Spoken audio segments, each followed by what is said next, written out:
Siglo XX con Mike Wallace. Hoy, en siglo XX, Iranian naval warship. The use of the vital sea lanes of the Persian Gulf will not be dictated by the Iranians. los guardianes del Golfo Pérsico, This will not stand, this aggression against Kuwait. de cómo Estados Unidos se convirtió en alguacil del Golfo Pérsico. At the end of the day, when the Arab governments needed protection, they have turned to the United States. Soy Mike Wallace y esto es Siglo XX.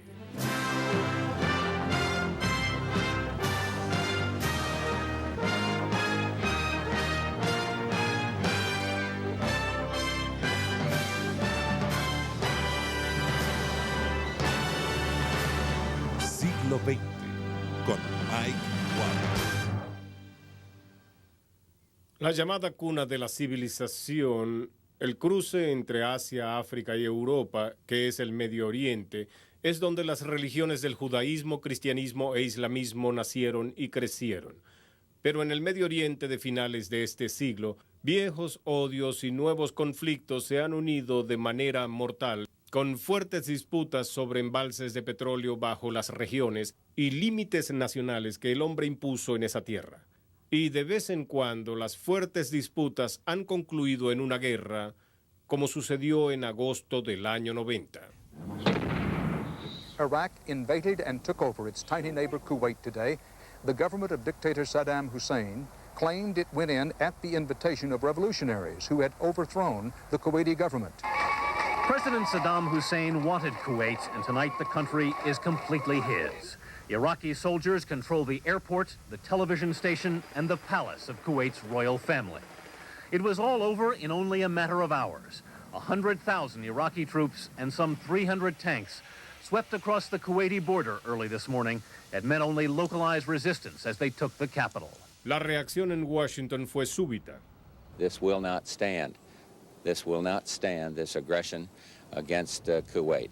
La invasión sacudió a todo el Congreso y tomó a Estados Unidos completamente desprevenido porque la némesis de Norteamérica en el Golfo Pérsico nunca fue el Irak de Saddam Hussein, sino el Irán del Ayatollah Khomeini. Fue él quien tomó rehenes norteamericanos en el Líbano y quien amenazó con exportar el fundamentalismo islámico a los países productores de petróleo en el Golfo Pérsico. Up until that fateful day, people looked at Saddam Hussein as a buffer against the theocratic revolution of Iran. Esa fue la revolución que transformó la política de la región. Irán había sido un firme aliado con el hombre que Khomeini depuso en 1979, el Shah de Irán. Under the Shah, this was the most pro-American of deputy sheriff, if you will. He offered himself that he will be the guardian of American interest in the Gulf.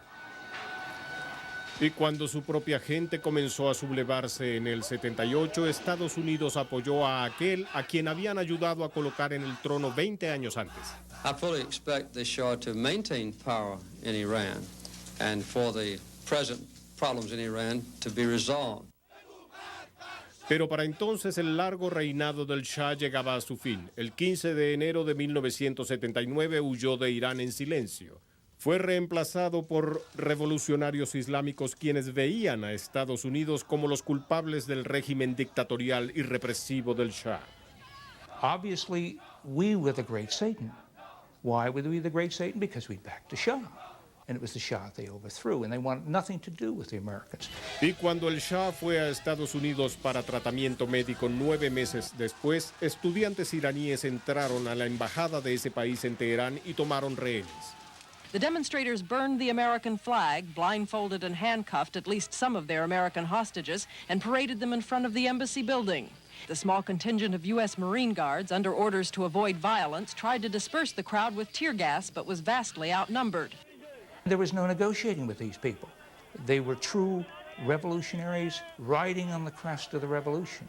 Many of them were young clergy who had a lot to gain by being a part of the revolution and not much to lose since the hierarchy was controlled by older fellows. You take a look at certain seminal events that brand a national memory. the hostage crisis must rank very high. We never quite overcame the hostage crisis, and we held it, and we still do, against the Iranian regime. Observando el hecho estaba Saddam Hussein en Irak, quien tenía una larga disputa fronteriza con Irán, de modo que con la atención del mundo en los rehenes estadounidenses, Hussein decidió atacar al invadir Irán a finales de 1980. The Iraqis claimed numerous Iranian warplanes had been shot down, some reportedly crashing in residential areas of the capital. The Deputy Chief of Staff of the Iraqi Armed Forces tonight told reporters his country has, as he put it, no covetous intentions on Iranian territory. He said Iraq tried diplomatic means to convince Iran to return border areas that Baghdad claims to be rightfully its territory, but the response, he said, was silence. La guerra rápidamente se expandió a las vías marítimas del Golfo Pérsico, amenazando así el flujo de petróleo. Good evening. Iran and Iraq today each went for the jugular, attacking one another's major oil centers, and the two nations reportedly stopped exporting oil through the Persian Gulf. Warnings by Iran that ships entering the Persian Gulf do so at their own risk had a telling effect today. Oil tanker traffic appeared to be down sharply. Those that moved did so well south of the Iranian coastline, their operators anxious to avoid Iranian gunboats that might be in the vicinity. Como si la revuelta en el Golfo Pérsico no fuese suficiente, Estados Unidos se alarmó aún más por la estabilidad de la región cuando la Unión Soviética invadió Afganistán en diciembre del 79. We felt that Russia was on a rampage and that the Russians were destined to find their way through Afghanistan, and that they would pick up the fragments of Iran and they would dominate the Persian Gulf, and that these small states in the Persian Gulf would be swept away. En respuesta, el presidente Jimmy Carter estableció lo que sería la doctrina Carter para el Golfo Pérsico. Let our position be absolutely clear. An attempt by any outside force to gain control of the Persian Gulf region will be regarded as an assault on the vital interests of the United States of America, and such an assault will be repelled by any means necessary, including military force. No smarts were needed to know what we mean by outside intervention. We were keen to keep the Russians out of the Gulf because we believed, look, this is the oil of the what we then called in a different age the free world. Oil was there, and that we needed to keep the Russians out of there. Pero a comienzos de los 80 era Irán, no la Unión Soviética, quien amenazaba al petróleo del mundo libre en el Golfo. Para 1986, las fuerzas iraníes ganaban la guerra con Irak y estaban a punto de imponer su voluntad en toda la región. They were knocking at the doors of Basra, which is the key to all of southern Iraq. They had taken the Fao Peninsula, which is just north of Kuwait, a very strategic area, and they were hammering the ships in the Gulf, neutral ships, just beating them up. La perspectiva de una victoria iraní causó pánico en sus vecinos petroleros, quienes habían invertido dinero en la guerra de Irak contra Irán. Iran, which lately has been warming relations some with Moscow, says its men now have fought their way across southern Iraq and stand tonight on the waterway that separates Iraq from Kuwait. It would place the Ayatollah Khomeini's army within miles of the Kuwaiti capital, a camel's ride from Saudi Arabia, and a lot closer by land to the United Arab Emirates. Throughout the war's six-year history, we have consistently noted the danger of the expansion of the conflict to neutral states in the Gulf region. Any such development would be a major threat to U.S. interests. En ese momento, la mayor amenaza para Estados Unidos no estaba en el Golfo Pérsico, sino en Beirut, Líbano. En octubre del 83, terroristas islámicos apoyados por Irán bombardearon barracas donde una fuerza pacífica de infantería estadounidense estaba situada. The devastation is total. The four-story barracks has been reduced to a vast pile of rubble. The former office building completely collapsed on itself, burying underneath an estimated 200 Marines who lay sleeping in their bunks. 241 norteamericanos murieron en ese ataque y para Irán era solo el comienzo. An American diplomat was kidnapped in Beirut this morning by 3 gunmen. Radir was one of at least 3 Americans kidnapped in West Beirut in recent months. A 7th American today was kidnapped by gunmen in Beirut. When they wanted to confront America but not pay for it, and they needed deniability and they needed to keep it at arm's length, there was Beirut, and there were the streets of Beirut, and they could pick off these American hostages, missionaries and educators and the like, and they could torment American power and American prestige and an American president with it. So, how do you tweak the Americans? You take hostages. This Iranian-backed group had 9 hostages, and it hung an American lieutenant colonel. And the hostage crisis, arms for hostages, came out of all of this. Armas por rehenes, una extraña estrategia aplicada por el gobierno de Reagan para liberar a los rehenes vendiéndole armas a Irán. Una vez que la operación secreta fue descubierta, se conoció como el escándalo Irán-Contras, un fiasco que lastimó severamente el prestigio e incluso el honor de un presidente que juró repetidamente nunca negociar con fundamentalistas en Irán. I think the U.S. was reeling from the impact of the Iran-Contra affairs. I think there never was, if you will, a moment's grace after that day in November 1986, when the American people found out that the Marlboro Man, Ronald Reagan, was doing business with the Iranians over hostages. We were telling the whole world that we must bring down the Iranian revolution and we must defeat the Khomeini regime. You just can't denounce a country as a terrorist and turn around the next day and supply arms and missiles to them and retain any credibility in the world. De hecho, la credibilidad del país ante los jeques productores de petróleo de Arabia Saudita y Kuwait se derrumbaba. A feeling took hold in America that we had to prove ourselves to the Arabs, that we must recover their trust in American power. So what begins in the streets and the alleyways of Beirut takes us into the sea lanes of the Gulf. It's one large, interrelated story. Así, el gobierno de Reagan decidió recobrar la credibilidad del país en la región, convirtiéndose en el protector del Golfo Pérsico. Mark this point well. The use of the vital sea lanes of the Persian Gulf will not be dictated by the Iranians. Y para reforzar la promesa, Reagan acordó adoptar los buques de Kuwait bajo la bandera estadounidense, dándole así protección de la Marina en su paso por el Golfo. La meta, dijo, era prevenir la repetición de la crisis petrolera de los años 70. This will not happen again, not while this president serves. I'm determined our national economy will never again be held captive, that we will not return to the days of gas lines, shortages, inflation, economic dislocation and international humiliation. Nunca antes nuestro país se había comprometido con todos los jeques del Medio Oriente, y al decidir el uso de nuestra bandera en buques kuwaitíes, el presidente Reagan envió a la Marina a aguas turbulentas. La lucha por afirmar el poder bélico en las peligrosas aguas del Golfo al regreso en siglo XX. Desde el temible grito de batalla de John Paul Jones en la Guerra de Independencia, aún no comienzo a luchar, nuestra Marina ha tenido la tradición de patrullar el mar en defensa de intereses propios. Así no fue sorpresa en el 87 ver a la Marina defender los intereses nacionales en el mar. Lo que sí sorprendió fue el lugar, las mortales aguas del Golfo Pérsico. Por primera vez los petroleros kuwaitíes navegaron bajo la protección de la bandera estrellada.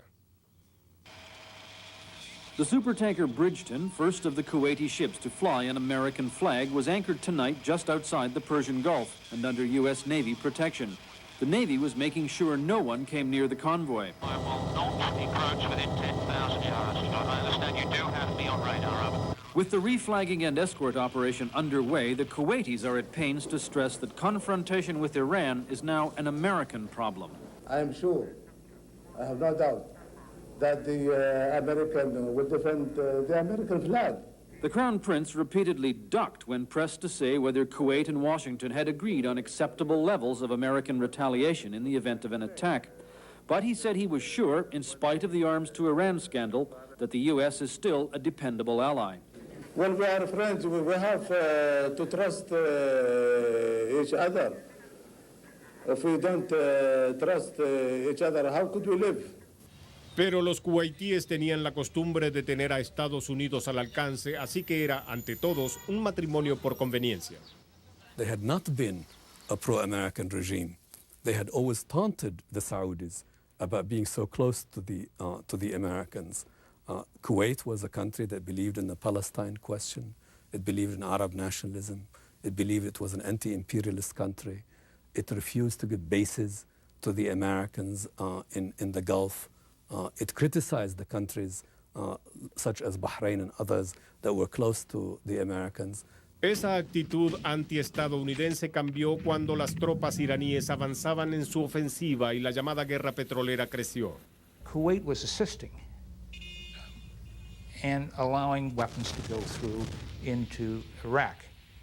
So they really focused on getting Kuwaiti ships, Kuwaiti tankers, and Kuwait's whole lifeblood was the oil. So they became pretty panicked.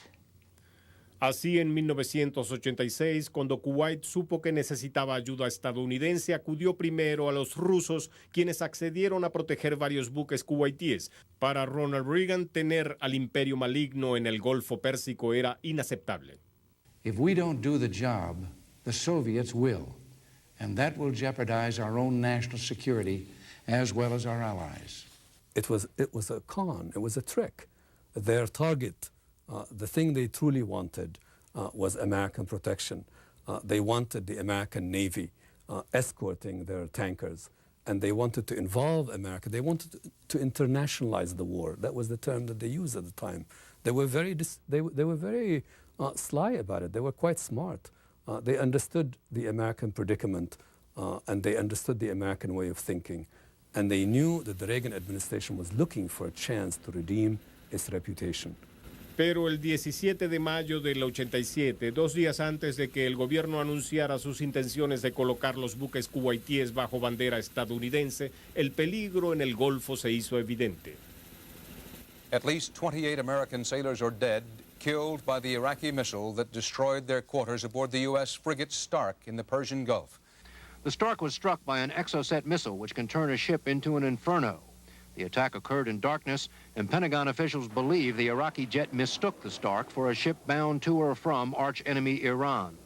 The Stark tracked the jet as it turned and headed directly toward her. Twice, the Stark radioed the Iraqi jet to warn that it was approaching an American ship. The only response came from the Iraqi jet's radar, which locked on to the Stark, a sure sign an attack was imminent. The Iraqis had a little tendency to sort of fire and forget. In other words, if it was out there, they'd shoot at it and hope it was something they should be shooting at. En respuesta a la protesta estadounidense, el canciller iraquí expresó el pesar de su gobierno y dijo que el ataque fue un error. He was aiming at an Iranian target. That's what he went for. I think that the American administration people have expressed in the last few hours their understanding to the situation that Iraq has no intentions whatsoever to attack American targets. A pesar de las dudas, la explicación y disculpa iraquí fue rápidamente aceptada por el gobierno de Reagan. The reason, in the swings and shifts of American policy in the Persian Gulf, Iraq is our friend again, even though its interests are often very much at odds with our own. It was Iraq that started the Gulf War and first used chemical weapons, the so-called poor man's atom bomb. Iraq has also harbored well-known terrorists like Abu Nidal and the man behind the Achille Lauro hijack, Abu Abbas. And Iraq is a sworn enemy of Israel. But all that has not stopped Washington from warming up to Baghdad. The main reason? Hatred between America and Iran. There's always been a question as to just exactly whether it was accidental or whether they were doing it to bring us closer into the war. But nonetheless, whatever the motivation, it suddenly hit at home that, hey, there really is a war out there, and Americans could get hurt, and this whole thing might be very risky. Y ese riesgo ocasionó protestas en el Congreso desafiando a la operación de abanderamiento kuwaití antes de que comenzara. Before we get sucked into this savage conflict in the Middle East that's cost the lives of millions of people that shows no sign of ending, we in the Congress want to know where this administration is taking us.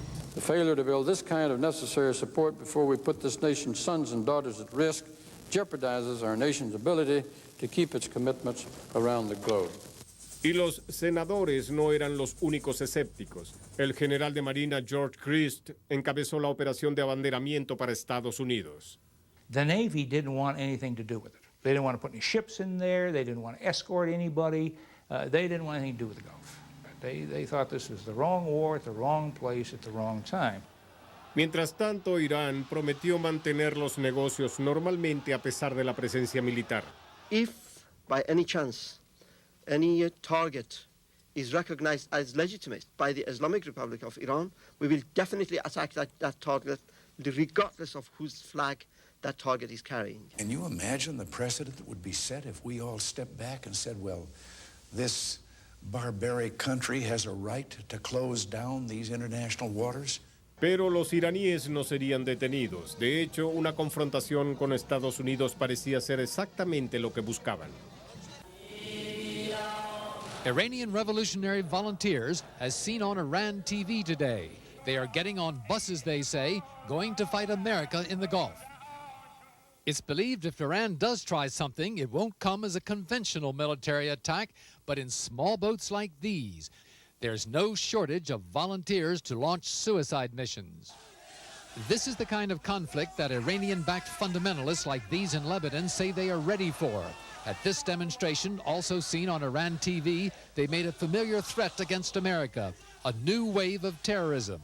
For these people and for Iranian officials like their top diplomat in London, there is no backing down. If Americans insist on threatening the revolution, threatening the peace and security in the area, well, they got to wait for its repercussion.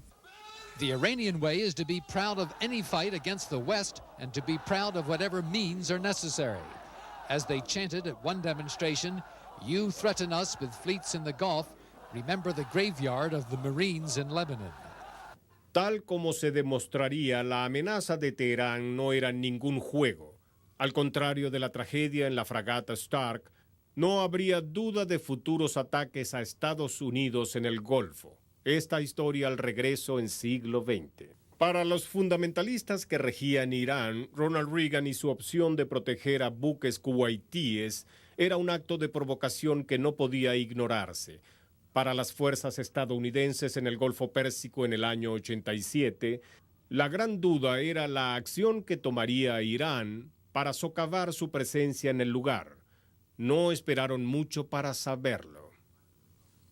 Drama and danger in the Persian Gulf. An oil tanker sailing under American escort and the American flag hits a mine.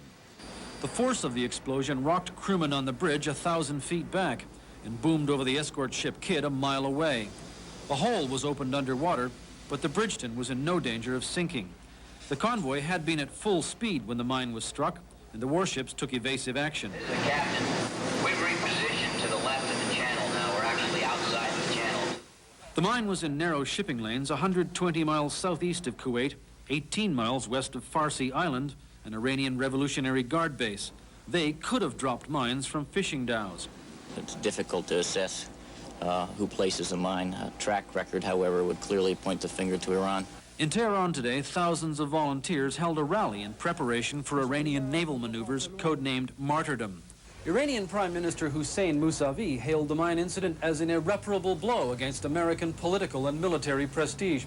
He said invisible hands had proved how vulnerable Americans are. En los primeros meses de la operación, las minas puestas sigilosamente por los iraníes complicaron el proceso de escolta.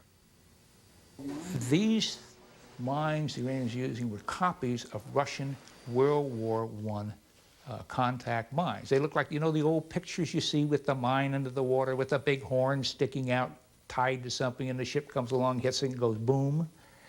That was about as sophisticated as it was. None of this bottom acoustic and all the new bottom. This is just a plain old-timey, old-fashioned mine. But, of course, it did its job if you hit it, and we hit it. Pero la Marina estadounidense no estaba preparada para tratar con estas amenazas de poca tecnología. No tenían dragaminas para proteger a los convoyes. We hadn't a clue against the mining.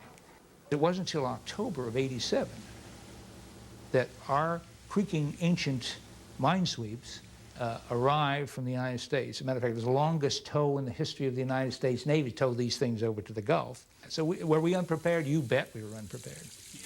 Sin embargo, la ayuda no tardó en llegar. 5 meses después de comenzada la operación de abanderamiento, más de la mitad de los barcos en el Golfo era de aliados occidentales en Europa, convirtiendo al convoy en una armada internacional. The Iranians were stupid, you see. First, they attacked British ships, and the British started convoying. They came in convoy, where before it was just us. They had an Italian tanker, and the Italians said, here we go, and they came in. So more and more, you see, Iran is becoming isolated, and more this is becoming an allied operation. More and more, our ability to handle them is getting better. Iranian naval warship. This is U.S. naval warship on your bow. The U.S. warships are checking everything in their path. The threat of Iranian commando attacks makes every small boat a potential danger. You're approaching a U.S. Navy warship. Your identity is not known. Your intentions are unclear. You are hazarding my vessel and may be subject to appropriate defensive measures. An Iranian warship shadowing the exiting convoy ignored repeated American warnings to keep its distance and headed straight for the convoy. U.S. warship, I am doing my daily routine in international water. Over. A U.S. frigate intervened, and helicopter gunships from the carrier Guadalcanal hovered overhead until the Iranian ship turned away. Pero los iraníes no se rindieron. Desde finales del 87 hasta el año siguiente continuaron atacando buques en el Golfo. El convoy debía superar minas y misiles iraníes, barcos y lanchas de guerra. Sin embargo, la mayoría de los barcos lograban pasar. En conjunto con los aliados, Estados Unidos logró controlar las vías marinas. Así, en abril del 88, cuando una mina chocó con el USS Samuel Roberts, las fuerzas norteamericanas estaban listas para una ofensiva propia. And from that came the largest naval surface engagement since World War II. We, the United States, decided we're going to take out a couple more platforms. These are the ones that were used to spot and lay those mines, we figured. And also we were going to sink one of their ships. There was a particularly nasty ship, one of their frigates, that would come out and shoot at the cruise quarters and the bridge of all these tankers trying to kill people. Ese famoso barco se llamaba el Zabalán. The Sabalan fled from U.S. ships hiding in the port of Bandar Abbas, taking cover between 2 tankers so the Americans could not get a clear shot. Then, as the battle raged, the U.S. sank its first ship, a patrol boat. Defense Secretary Carlucci decided 1 ship was enough. The Sabalan attack was called off. But the Iranian High Command ordered the Sabalan captain to fight. Big mistake. You do not take on the United States Navy with a frigate. They put a smart bomb right down the stack and blew out the whole inside of that ship. Pero ese no era el fin de la batalla. The Revolutionary Guard came pouring out all over the southern Gulf, shooting at any ship that was out there. Carlucci and Joint Chiefs Chairman William Crowe listened in on radio traffic from the Gulf. They consulted only once with the White House. After Iranian gunboats had attacked oil platforms, Navy planes found the attackers. Carlucci wanted presidential approval to destroy them. National Security Advisor Colin Powell was called. He went to the president. 3 minutes later, the order came back. Hit the gunboats. At one point, U.S. forces flashed word to the Pentagon that they had blasted another Iranian ship. In the command center, someone said to Admiral Crowe, "This must make you happy." He answered, "No, it doesn't make me happy to kill people." Al final del día, 6 barcos iraníes fueron hundidos o averiados y había docenas de muertos. They lost half their navy, and we had no casualties. And they never did that again, and they never mined us again. A pesar de que ese encuentro puso fin a parte de la pelea, el Golfo no estaba completamente tranquilo. El 3 de julio de 1988, un barco de alta tecnología, el USS Vincennes, auxilió a un barco que se encontraba en aprietos con naves iraníes. So you had the Vincennes, which is really not a ship equipped for surface warfare, engaged in a big battle with these small boats. General quarters, all hands man your battle stations. Mientras la pelea se agudizaba, el sofisticado radar del barco detectó una aeronave despegando de Irán y acercándose al campo de batalla. The skipper is greatly involved in fighting little boats who are shooting at him, and his air defense people call this thing an F-4, and they call an F-4 attacking him. Air hostile at 004, true 15 miles. And at the very end, they said, you've got about 1 second here, this thing's going to hit your ship. And the skipper said, fire. Pero resultó que no era un avión militar iraní el objetivo del ataque del Vincennes. An Iranian civilian airliner, a big Airbus, crashed in the Persian Gulf this morning. The Iranians say the U.S. Navy shot it down. The Navy denied that. But now a Pentagon spokesman is saying officials are checking out the Iranian claim. All 290 people aboard the plane were almost certainly killed. After receiving further data and evaluating information available from the Persian Gulf, we believe that the cruiser USS Vincennes, while actively engaged with threatening Iranian surface units and protecting itself from what was concluded to be a hostile aircraft, shot down an Iranian airliner over the Straits of Hormuz. The U.S. government deeply regrets this incident. Estados Unidos insistió que el capitán del Vincennes actuó adecuadamente, ya que el avión iraní voló directamente al área de guerra y tras repetidas advertencias no cambió su curso. The suspect aircraft was outside the prescribed commercial air corridor. More importantly, the aircraft headed directly for Vincennes on a constant bearing at high speed, approximately 450 knots. I won't minimize the tragedy. We all know that it was a tragedy. But we're talking about an incident in which a plane on radar was observed coming in the direction of a ship in combat, and the plane began lowering its altitude. And so I think it was an understandable accident to shoot and think that they were under attack from that plane. De hecho, investigaciones posteriores demostraron que el avión iraní no descendía hacia el Vincennes y que los operadores del radar no solo identificaron mal la nave civil, sino también su trayectoria. It will never be known why the air defense people, looking at these big screens, now we're seeing the most modern screens in the world, you know, sensors and radars, thought this aircraft was coming down at them when in fact it was climbing and going up. And we'll never know that. We'll never know what went on in the minds of those people that thought that. But the tragedy was, you know, all these people dead. Irán no aceptó la explicación estadounidense y rápidamente condenó el ataque. This has not been a mistake. This was a premeditated attack. It was a cold-blooded murder. On Iranian TV tonight, the lead of the newscast was a statement by Ayatollah Khomeini calling for an all-out war against America.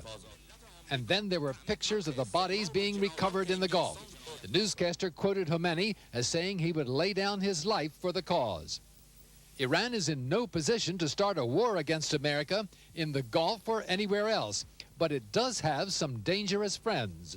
It is, of course, I think it's wise of Washington to put their embassies on alert around the world because certain people, militants, radicals, extremists here or there might carry out actions on their own. This massacre and this barbaric act could never be forgotten. Mientras continuaba la lluvia de terribles amenazas, Irán accedió a un cese al fuego con Irak justo un mes después del incidente del Vincennes. The Iranian fleet, the Iranian Navy was broken, and this had no small impact on the Iranian decision in the summer of 1988 to end the war, and for Ayatollah Khomeini to, as he put it, to take the poisoned chalice of accepting this peace he didn't really want.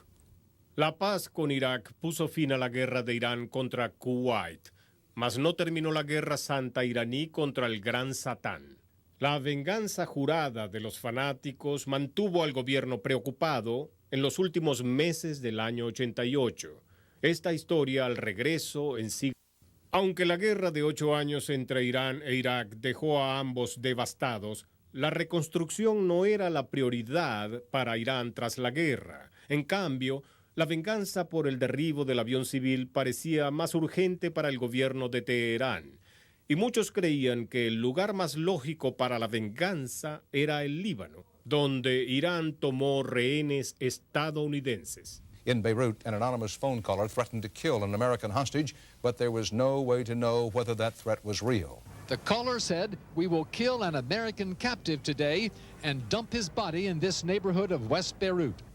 He said he was speaking for Islamic Jihad, the pro-Iranian group believed to be holding American hostages Terry Anderson and Thomas Sutherland. Aunque ningún rehén estadounidense fue asesinado en Beirut, hubo un incidente al otro lado del mundo con implicaciones terribles. Solo 5 meses después del derribo del avión iraní, hubo otra tragedia aérea y esta vez involucraba a un avión estadounidense en Escocia. A gruesome Christmas-time disaster tonight. A quiet Scottish village, an inferno of flames after a Pan-American jumbo jet, homeward bound across the Atlantic, went off the radar and went down in the village center. The flight took off from Heathrow at 2:35 this afternoon Eastern U.S. time. Less than 1 hour later, Flight 103 vanished from the radar screens and fell from the nighttime sky over the village of Lockerbie. 259 personas murieron, incluyendo 38 estudiantes de la Universidad de Syracuse. Hubo docenas de muertos y heridos más en tierra. Las especulaciones sobre la causa del hecho comenzaron casi al instante. I would have thought the circumstances, the way in which witnesses say the aircraft appears to have exploded in midair, and the warning that apparently was given do point to a terrorist attack. The Pan Am 103 was shot down over Lockerbie in December of '88. In July of '88, the Airbus was shot down. Very close. A lot of people at that time thought, it is the Iranians that have done this, and they've done it in retaliation for us shooting down the Airbus. Al día siguiente del hecho, un llamado anónimo a Associated Press en Londres afirmó que el jet de Pan Am fue volado en venganza por el derribo del vuelo iraní 655 sobre el Golfo Pérsico. Pero los iraníes negaron cualquier participación. Los oficiales estadounidenses y británicos cuestionaron la autenticidad de la llamada y la investigación continuó. The first reports from Pan Am 103's black box. The cockpit's gauges were normal, warning lights off, and conversation routine. The flight's voice recorder registered a single unusual noise, and then there was nothing, as the plane broke up at 31,000 feet. British analysts say the abrupt shutdown of the black box recordings points to either massive structural failure or a bomb. Tras una semana, una evidencia crucial fue recuperada de los escombros, un maletín destruido por fragmentos de metal. Confirmó que lo que había ocurrido en el vuelo 103 de Pan Am no era accidental.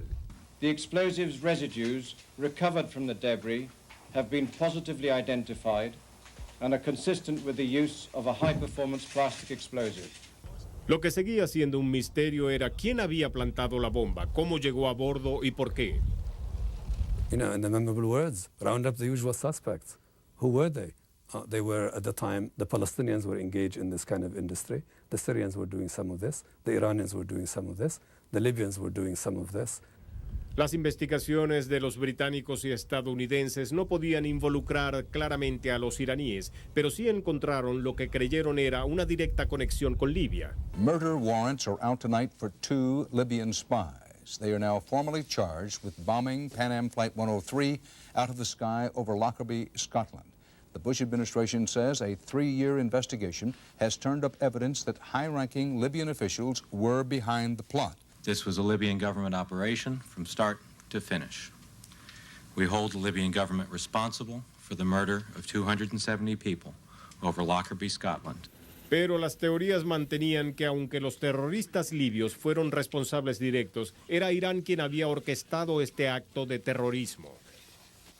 An Iranian defector who was testifying in Germany at a trial having to do with the bombing of a disco in Berlin, who had been the co-founder of Iranian intelligence, says the Ayatollah Khomeini issued the order, blow up an American airplane in retaliation, that they had asked Abu Nidal, a known terrorist organization, as well as the Libyans, to assist them in this operation, which was sort of a way that Iran liked. They like to have the invisible hand. So it would not be untypical of what the Iranians would do.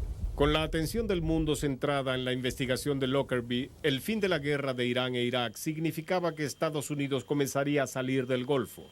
En el clímax de la operación, la Marina tenía 27 navíos en el lugar. Para abril del 89 habían solo 10. Pero la paz en la región no duraría mucho. Saddam Hussein, el autoproclamado vencedor de la guerra, comenzó a lidiar con su deuda de guerra de $70,000 millones. He never grasped the ruinous outcome of that long Iran-Iraq war. He believed that everyone in the region, the Arabs in particular, but foreign powers as well, and the Americans as well, owed him a favor and owed him for what he had done. Primero, Saddam intentó reconstruir sus reservas pidiendo alzas en el precio del petróleo, pero los kuwaitíes y otros impidieron el alza porque decían que dañaría sus inversiones en Occidente. Y mientras Saddam regateaba el precio del petróleo, Estados Unidos alentaba a Irak a desarrollar otros rubros de su economía. The United States was busily cultivating economic ties with Iraq, particularly agricultural products that we were selling over there, right along with our allies, all in tandem. We also had a great, wonderful market. And right up to the very end, the United States was still talking about trade and one thing and another with Iraq. Pero Saddam necesitaba dinero de inmediato, no en el futuro, de modo que acusó a otros países árabes de conspirar con Estados Unidos para mantener bajos los precios del petróleo, en un plan para frenar la recuperación de su nación. Acusó a Kuwait de robar petróleo iraquí y solicitó la exoneración de la enorme deuda de guerra. Iraqi foreign policy has been described as a crude protection racket. Iraq owes between $60 and $80 billion to foreign creditors, including Kuwait. And as OPEC meets later this week, Iraq is setting the stage to have the cartel do things its way. The Kuwaiti rulers were actually trying to destroy Iraq, and I made this clear to them. I addressed them during the Arab Summit conference that was held here in Baghdad. Pronto Saddam Hussein decía que no solo quería el petróleo y dinero de Kuwait, sino a todo Kuwait. El Kuwait جزء من العراق. Kuwait is part of Iraq. Forever? للأبد. نحن قلنا We have said this, and the legislative bodies in Iraq have issued a clear decree, a clear decision saying that Kuwait is an Iraqi province. Iraq was always convinced, as Saddam told us repeatedly in 1990-91, that Kuwait was the 19th province of Iraq. In the sweet reason of a dictator's dark mind, he was convinced that this country, this emirate, this small principality, belonged to Iraq. La CIA intentó advertir al gobierno de Bush que Saddam dirigía a sus tropas a una invasión. Pero hasta el último minuto, Estados Unidos se rehusó a creer en las intenciones malévolas de Saddam. There was an element of naivety in the American view of Saddam. There was an element of wishful thinking. There was a dash of ignorance that we just didn't really know the workings of the Iraqi regime. We accepted what the Arab governments were telling us about Saddam Hussein. And what they were telling the Americans was that this man has changed. He's put his past behind him, that he has learned from this long ordeal of the Iran-Iraq war, that wars don't pay. All this was, we know, on August 2nd, 1990 was not the case. La ingenuidad estadounidense ante Saddam era parte del problema. La otra razón por la que Washington no creía en la invasión de Irak era porque gran parte de su atención se centraba en sus relaciones hostiles con Irán. Sin embargo, cuando el nuevo agresor en la región resultó ser Irak, no Irán, Estados Unidos no dudó en intervenir. La decisión de sacar a Saddam de Kuwait produjo ecos que continúan hoy en día. At the end of the day, when the Arab governments needed protection, when the Arab states needed protection, they have turned to Pax Americana. They have turned to the United States. We are the guarantors of peace in the Gulf. Guarantors of peace either against hostilities initiated by Iran or initiated by Iraq or, in for that matter, any other country. Las reflexiones sobre el papel de Estados Unidos como garante de la paz en el Golfo al regreso en siglo. Atraído a la región por la importancia del petróleo, Estados Unidos es el guardián de la paz en el Golfo casi por circunstancias. ondearon su bandera en el Golfo, protegiendo a Kuwait de las pretensiones de Irán. Pero 4 años después volvieron a la fuerza, esta vez para liberar a Kuwait de Irak. Y en esta ocasión no había regreso. The U.S. is in the Middle East to stay, and this is an irreducible American commitment. Our mind will have to change, and our reading of the world will have to change, and our sense of America's role in the world will have to change for this presence, particularly in the Gulf, to be scaled down or abandoned.